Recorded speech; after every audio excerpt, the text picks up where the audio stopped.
eu abri a sessão, né, me sentindo um pouco mal, eu senti enjoo, ânsia de vômito, um pouco de cabeça pesada, né?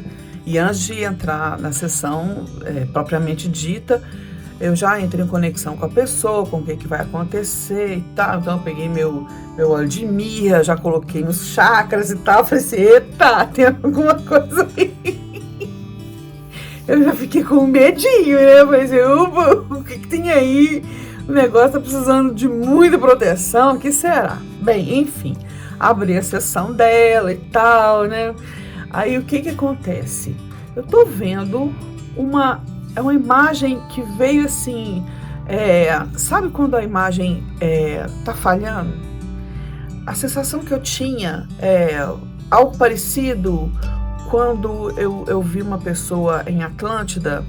Essa pessoa saía do plano espiritual e vinha para o plano material. O que eu vi foi essa imagem indo e voltando, indo e voltando, indo e voltando. Não conseguia firmar, sabe? E vinha fazendo assim no meu rosto. E eu olhava aquilo e falei assim, gente, mas parece muito com a pessoa que estava fazendo a sessão. Aí eu olhei assim, o que é isso? E era um negócio fazendo assim para mim, vindo e voltando, a imagem não firmava. Aí eu esperei um tempinho. Aí eu vi que a espiritualidade amiga veio, pegou essa consciência, acalmou essa consciência e começou a conversar com ela. Então, eu tive a consciência de que o que eu estava vendo era um fractal da pessoa que estava fazendo a consulta. Eu fiquei doida, eu falei assim, meu Deus do céu, é a primeira vez que eu vejo um fractal. O fractal vem se manifestar na sessão de registro akáshico. A gente nem foi lá, ele que veio cá. Fiquei doida, né? Falei assim, gente, o que é isso? O que tá acontecendo? Aí o fractal começou a mostrar por que ele estava tão bravo. E foi algo assim, vamos lá, ele estava dizendo que ele se esforçou demais durante várias vidas para que ela abandonasse o propósito de vida dela. Olha que interessante, não acaba aí não. Então mostra que ele atravessava o Mediterrâneo, eu estava vendo ele na Grécia. Ele atravessava o Mediterrâneo, atravessava o Estreito de Gibraltar, se não me engano é esse o nome mesmo, e ia para o Atlântico. Ora, o que tinha no Atlântico? Depois do Estreito de Gibraltar? Atlântida, não é verdade? Eu achei aquela informação preciosíssima. Então ele ia para este lugar, estudava, aprendia as lições. Dali ele voltava para a Grécia e na Grécia ele ia aplicar aquilo que ele aprendeu. O que ele tinha aprendido? Homeopatia. Só que não era esse o nome dado. Então, o que ele ia fazer? Ele ia se utilizar do que aquela terra tinha, tanto vegetal, quanto mineral, quanto animal, o que aquela terra produzia. Ele ia se utilizar daquilo para poder fazer medicamentos para a população. Porque a homeopatia é isso, a gente se utiliza do reino mineral, vegetal e do reino animal também, para fazer medicamentos para a gente, né? Porque a ideia da homeopatia é que semelhante cura semelhante.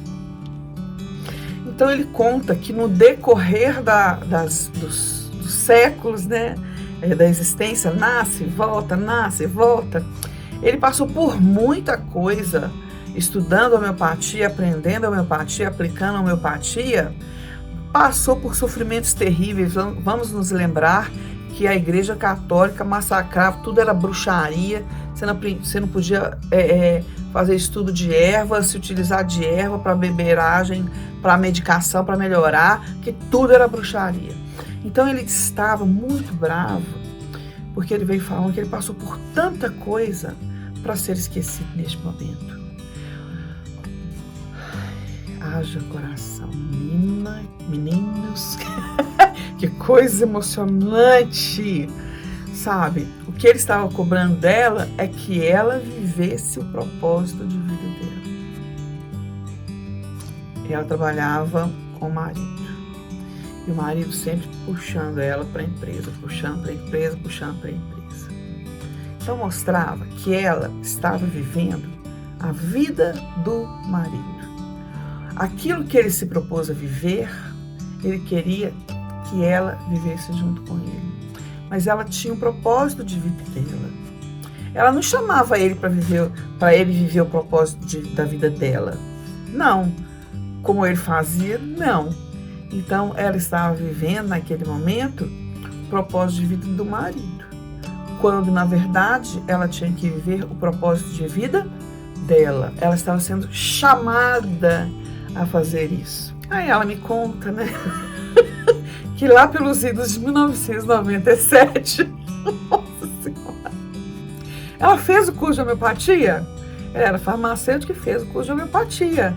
Eu fiquei encantadíssima. Ela falou assim, menina, mas isso ficou no passado. Foi há tanto tempo que eu fiz isso e tal. Como que eu vou retomar esses estudos? Eu nem sei e tal. Enfim.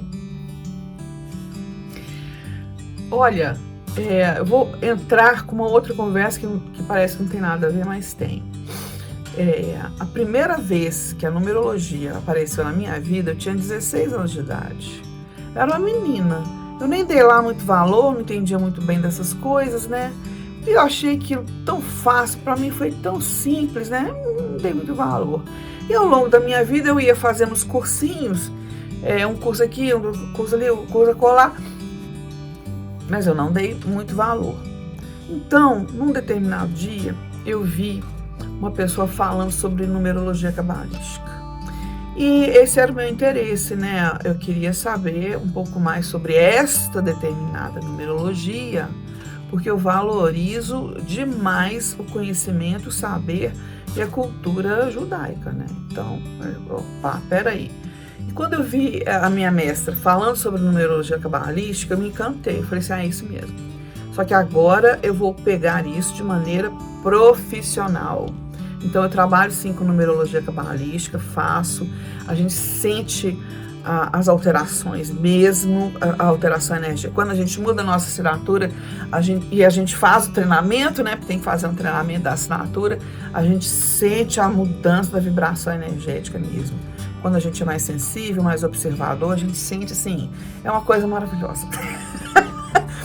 Agora vamos voltar aqui. Ela me pergunta também quem que é o mentor dela. Olha, apareceu uma imagem tão bonitinha.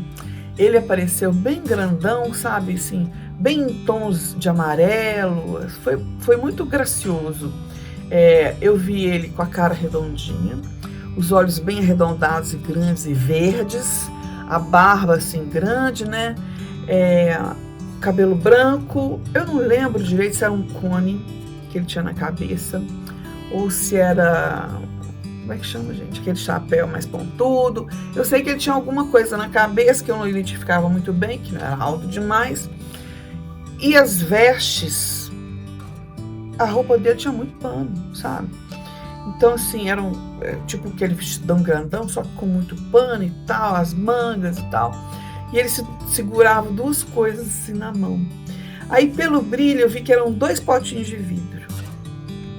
Aí ela perguntou, mas e o nome e tal? Aí eu falei assim, olha, apareceu essa imagem pra mim. Só que a imagem apareceu estática. Apareceu como se fosse uma foto, sabe? E com essas características, né? Então, mais no fim da sessão, que ela fez algumas outras perguntas e tal, ele foi dando algumas respostas. Então, ele contou... e aí que foi aí nesse momento que eu vi o rostinho dele mais redondinho, eu vi ele mais claramente, vi a cor dos olhos e tal. Então ele estava contando que as vestes, né, muito cheio de pano, era porque ele estava trabalhando num lugar muito frio. Lá era frio, eu vi pedras ao redor, né, de onde ele trabalhava. Aí ele contou, olha, a manga às vezes, olha o detalhe, a manga às vezes atrapalha um pouco, mas aí eu dobro e tal, porque ele tinha que ficar andando, por exemplo, ele estava fazendo experimento numa mesa aqui, aí ele tinha que ir em outro lugar buscar o material que estava faltando para fazer a mistura e essas coisas assim, né? Então, no decorrer disso, ele diz, lembrando que o mentor espiritual dela começou a falar no fim da sessão, não foi no começo, não. Quem estava falando no começo era o guardião dos registros dela. E a gente estava... a imagem que veio para mim era de Grécia. Vamos voltar ao mentor. Então o mentor começou a contar da vida dele, sabe? Então ele contou que ele veio de um outro lugar. E ele foi caminhando para esta terra que era fria, parecia Inglaterra, e ela falou assim: Dó, eu tenho tanta vontade de conhecer a Escócia. Então eu fiquei sem saber onde era. Eu vi que a terra era mais escura, sabe, uma terra mais preta e frio, e não tinha nada ali. Então ele fala que ele é de um tempo antes que a civilização ocupasse aquele território, né? Que ele estava vindo de um lugar. E eu fiquei assim, é um druida e tal. Não importa o nome. O que importa é a energia, né? E tal. Que ele vinha de um tempo antes que a civilização tivesse chegado naquelas terras, né? Me deu a entender que ele estava vindo de Atlântida, sabe? Que o conhecimento dele era de lá. Então, que ele sempre gostou muito disso e tal. E a vida dele era isso mesmo, né? A sensação energética, ela usou uma expressão, bicho grilo, bicho grilo, era bem light, né? Então, o que eu vi é que quando ela estivesse trabalhando no propósito da vida dela, né, exercitando de fato, enfim, o propósito dela, ela ia sentir a presença dele, quando ela estivesse mais abaixada, assim, ela ia sentir a presença dele aqui. E ele é um guardião que veio inspirá-la, trazer ideias para ela, né? E eu falei assim, uai, gente, mas só isso? O guardião que vem inspirar, trazer ideias e tal? Aí eu falei, só a menina.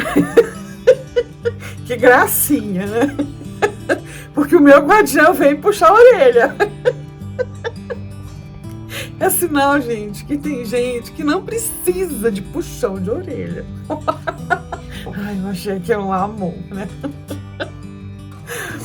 E para finalizar, né, ela me pergunta, ela fala que tinha muita ligação com São Sebastião, né? Então, num determinado momento da sessão, né, ela pergunta, ela falou que ela sempre chamava por São Sebastião para pedir alguma coisa e tal, né? E que se o mentor dela era São Sebastião. Aí o guardião dos registros veio com uma resposta. Ele falou assim: São Sebastião tem uma determinada frequência energética. O seu guardião tem uma determinada frequência energética. Ambos têm uma frequência energética mais elevada. Quando você chama por São Sebastião, você entra em contato com uma frequência, com uma energia mais elevada e puxa aquela energia para você realizar suas coisas. Vamos usar essa expressão.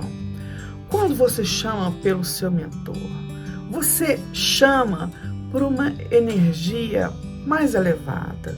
Então você traz essa energia mais elevada para as coisas que você quer resolver, para os seus negócios.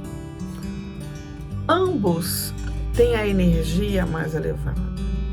Quando você entra em contato com ambos, você puxa um pouco dessa energia elevada para resolver os seus negócios, a sua vida. Mas não, eles não são a mesma pessoa. Olha a respostona que ele deu para ele falar que eles não eram a mesma pessoa. Que mensagem bacana, menino. Foi uma sessão assim muito cheia de informação, né? eu trouxe hoje. Achei bonitinho, queria dividir. Certinho. Se você quiser fazer sua consulta, eu tô te esperando, tá? Meus dados estão na descrição do vídeo abaixo.